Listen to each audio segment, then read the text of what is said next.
Hey there, Tiffany Thomas with wealthytiffany.com, and I help individuals achieve financial freedom at a young age. And today we are going to be talking about setting up a brokerage account so you can actually buy stocks and mutual funds or ETFs. So I'm going to give you a quick tutorial on how to set that up through Captial One Investing.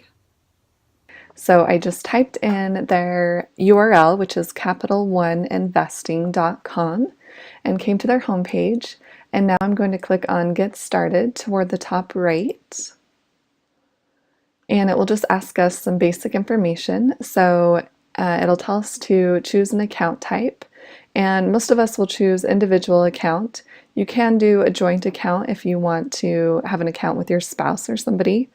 But most often we'll choose individual account, and we are not doing a retirement account today. We are just doing a brokerage account.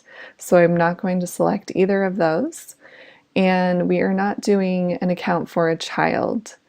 And they have an option for a promotion code, which if you have that, you can enter that promotion code there.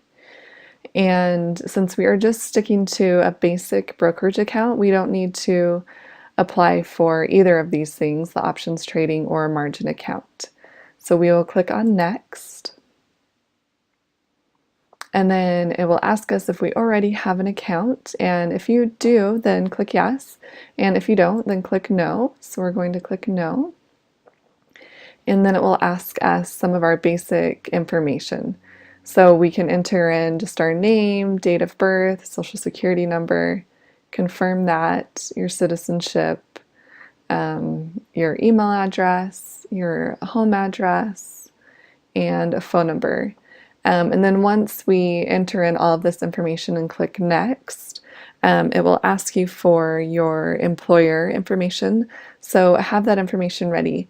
And then it will set you up with an account, a brokerage account.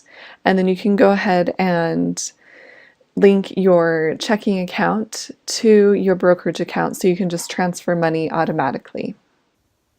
Alright, and that is the tutorial. If you found this helpful, please like the video and comment below if you are going to set up your own brokerage account, or if you have one another place. I would love to hear that as well. So please comment and let me know. And if you want to see more videos like this, make sure and subscribe to my YouTube channel. And thanks so much for watching, and I'll see you in the next video.